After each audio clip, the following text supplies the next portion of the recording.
Sunday blog 199, 7th of September 2025, Father's Day Reflection.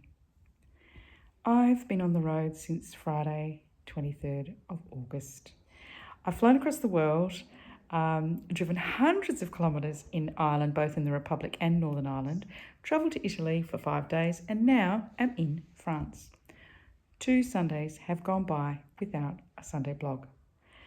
I either haven't had the bandwidth because 17 hours 45 minutes direct flight from Perth to London, or energy because transit day Ireland to Italy.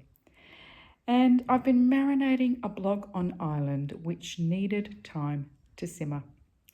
There's been a rearranging of some of my bedrock thinking going on. Today in Australia, it's Father's Day, and I'm reflecting on my father, and his grandfather. See top photo, left to right. Let's start with my grandfather, the middle black and white image, Patrick Brennan. He was born in 1870 and was the fine big lad destined for the priesthood.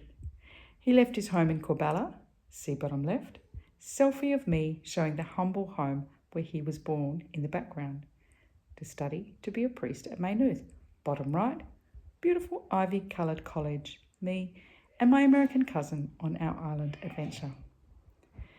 To get in the mood for this Ireland trip and to while away the 17 hours 45 minutes Perth-London flying time, I chose to watch the 1996 movie Michael Collins, starring Liam Neeson and Julia Roberts. It was an excellent preparation, apart from Julia Roberts' token female role, and a perfect takeoff point for my binge listening to The Rest is History's podcast series on Ireland. Walking around the streets of Dublin, Belfast, Derry, Donegal, Galway, and listening to them debrief how the map of Ireland is as it is today. Slipping into Northern Ireland with no fanfare and out of it again so quickly, I had to buy another stamp for my postcard. The Ulster stamp I'd bought in Derry wouldn't work in Letterkenny.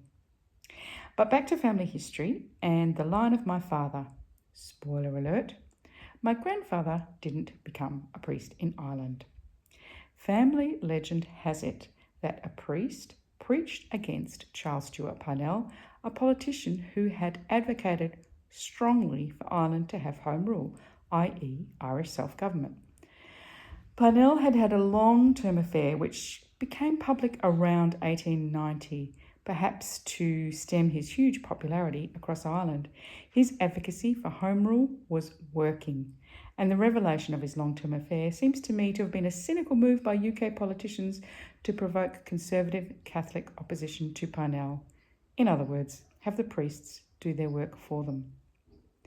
As Parnell was a Protestant, I would have expected my grandfather to revile him, but he was incensed enough by the anti-Parnell sermon and walked out of Mass. This led to his expulsion from his priesthood studies from this beautiful seminary of Maynooth. As the fine big lad from Corballa, who'd been given every educational opportunity by his father, also called Patrick Brennan, mutton chop whiskers top left, my grandfather left Maynooth and took the boat to Australia, never to return to Ireland again. After about 30 years rambling around the goldfields and wheat belt in Midland, he married a 21-year-old and had 12 children, 11 who survived infancy. My father, Gerard Brennan, was his 6th child. Top right, classic black and white 1960s image.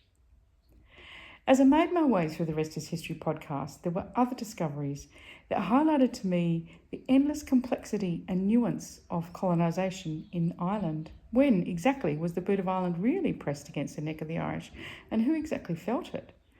While colonisation began in 1169, it wasn't until Henry VIII when the screws tightened, when the overthrow of Irish churches and monasteries were violently enacted. The mystery of why Ireland stuck with the Roman Catholic Church while England, Scotland and Wales didn't can be traced back to how much the Church supported the poor. Those with no land, living in poverty, weren't always interested in politics. If it was an English lord or an Irish laird, they were still disenfranchised and powerless. And so, fast forward to 1890, when Parnell, a politician who was bringing Ireland closer to home rule than it had been for centuries, was destroyed by the Catholic Church adherents because of his illicit affair. When my grandfather made it to Australia, he became a teacher because of his excellent Maynooth education. No matter the heat, he taught in his three-piece suit.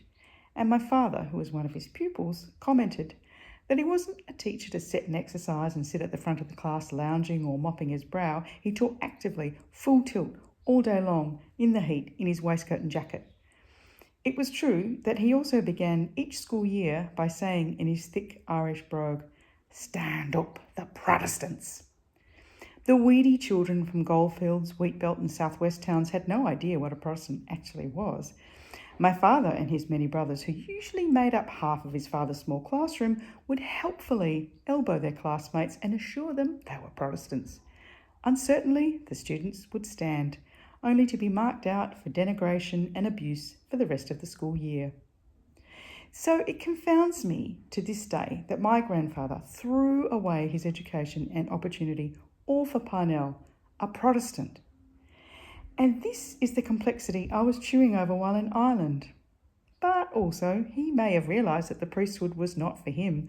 The vast brood of children he produced would indicate this is a possibility. How many of us would not be alive if he had stayed listening to the anti-Parnell homily? So thanks, Patrick, and thanks, Jared.